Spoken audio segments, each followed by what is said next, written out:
Salut, c'est Chris, bienvenue sur Apnée Lifestyle. Alors aujourd'hui, toujours à New York, on est mercredi, donc c'est la petite vidéo questions-réponses.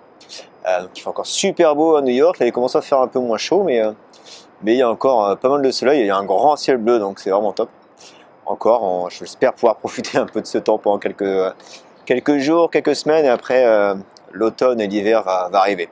Bref, je réponds à tes questions, c'est parti.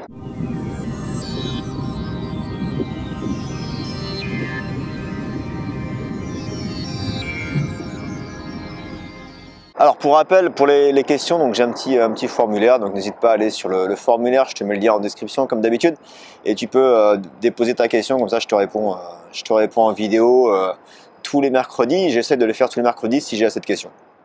Donc, première question de Abdallah.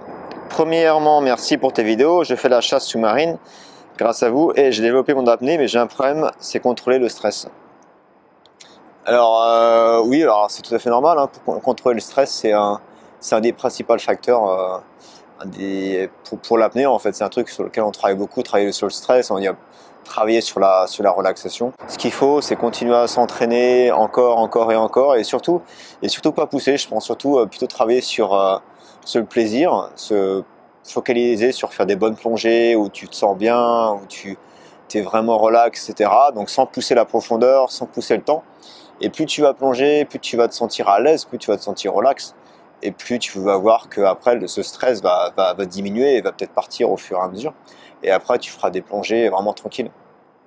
Les gens ont souvent tendance à, moi j'ai vu ça beaucoup quand on enseignait, les gens veulent apprendre super rapidement et aller profond super rapidement et retenir leur respiration longtemps en quelques jours.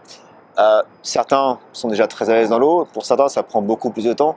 La clé c'est vraiment pas de pousser et de se faire plaisir. Et tu verras que si tu te fais plaisir et que tu penses pas au nombre, tu penses pas à te dire ok je vais aller à tant de mètres ou je vais rester tant de temps sous l'eau, tu verras que petit à petit tes plongées vont être super intéressantes, super relax, super agréables, et petit à petit tu vas pouvoir développer ton apnée. Ok, donc ne pas pousser, se faire plaisir, et tu verras que tout va bien se passer. Et bien sûr, si tu es stressé, aussi le faire avec quelqu'un, évidemment. Toujours en plongée avec quelqu'un pour faire ta sécurité et pour être avec toi pour te regarder. Ok ? Voilà, j'espère que ça répond à ta question. Après, j'ai une question de Jérémy. Bonsoir Christophe, d'autres questions que je me pose. Peut-on rester longtemps avec les spams en apnée quand on s'est habitué avec? Tiens-tu longtemps avec les spams? Et si je comprends bien, plus on fait les apnées en forçant sur les douleurs, plus on va s'attribuer avec. Car je fais les apnées sur mon canapé et parce que je ne suis pas dans un club. Et en forçant sur l'expiration à fond 3 fois, j'ai tenu 2 minutes 4 avant l'arrivée des douleurs. Et sans forcer comme ta méthode, je tiens 1 minute voire 1 minute 30 avec d'espace. En tout cas, merci pour la vidéo. Continue, t'es super. Merci encore. Merci Jérémy. Donc pour les spams, on appelle ça plutôt des contractions. Donc c'est des contractions musculaires. C'est ton corps qui essaie d'expulser le CO2. Donc c'est un réflexe tout à fait normal. Donc il faut surtout pas essayer de résister quand tu commences à avoir ces contractions. C'est tout à fait normal. Le but c'est de se relaxer le plus possible et de s'habituer à ces contractions.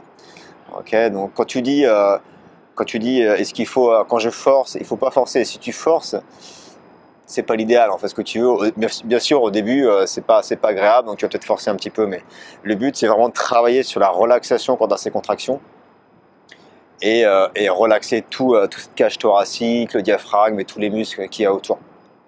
Tu dis que donc ça te fait des douleurs. Alors moi ça m'interpelle toujours quand les gens me disent que ça fait des douleurs. Moi je sens pas de douleur quand j'ai des contractions. Je sens bien sûr j'ai des contractions qui arrivent, mais j'ai jamais senti de douleur. Donc si tu sens des douleurs, à mon avis c'est plus parce que c'est assez fort, c'est des contractions assez fortes.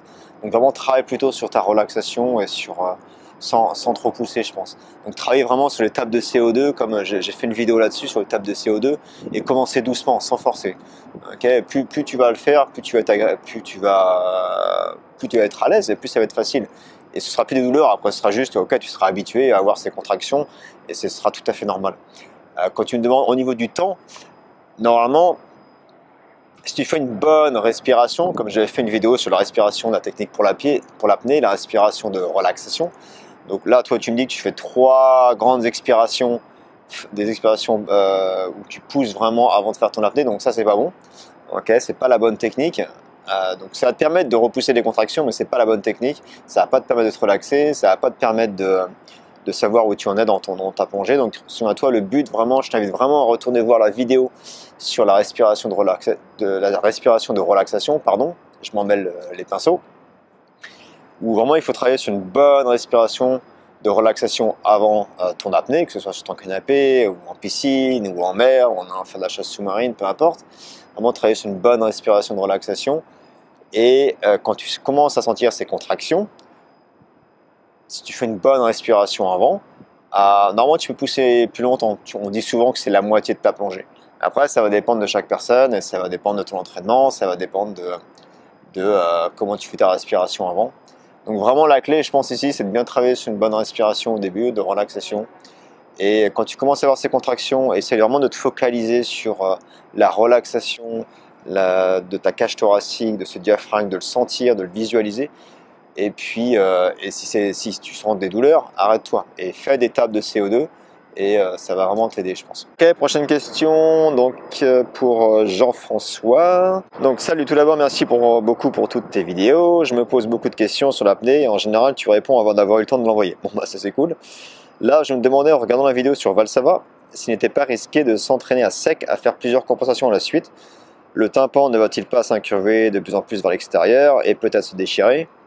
Ne faudrait-il pas, est-ce possible, faire un Valsava en inspirant et non pas en soufflant afin de remettre le tympan dans sa position initiale? Merci pour ta réponse. JF, apnéiste terrestre débutant, les clubs étant à 2 heures de route de la Haute-Corrèze où j'habite. Donc pour la Valsava, donc oui, donc tu as dû voir la vidéo que j'ai fait la semaine dernière, il me semble, sur la technique de Valsava. Donc pour l'entraînement à sec, il n'y a vraiment pas de problème, hein. Tu peux le faire toutes les secondes, toutes les 2 secondes, à toi de voir à chaque fois que tu compenses. Tu veux sentir que le tympan il revient dans sa position initiale, sinon ça ne va pas compenser. Mais tu ne vas pas déchirer ton tympan. Alors il faut vraiment faut pas non plus pousser comme un ouf, hein, comme un bœuf. Ça va être assez facile, assez relax, assez doux, des compensations assez relax. Okay, faut pas pousser à fond. Là, quand je pousse, c'est vraiment, je pousse un peu d'air et ça compense. Ok, et je peux vraiment le faire toutes les secondes. Bam, bam, bam, bam. Je peux me le faire plus rapidement, il n'y a pas de problème. Donc, pas de souci là-dessus. Juste ne pas pousser sur tes compensations, plutôt travailler sur la technique. Si au début, toutes les secondes, c'est trop pour toi, pas de problème. Fais-le plus doucement et puis habitue-toi à le faire toutes les 5 secondes. Tu t'arrêtes, tu compenses, t'en refais une, tu t'arrêtes, tu compenses, t'en refais une, etc. Et puis plus ça va, plus si ça devient de plus en plus facile, bah, essaie de compenser de plus en plus rapidement. Ok, mais vraiment pas de souci à compenser plusieurs fois à sec, juste ne pas pousser. Ok, ne pas être compensé comme un bœuf.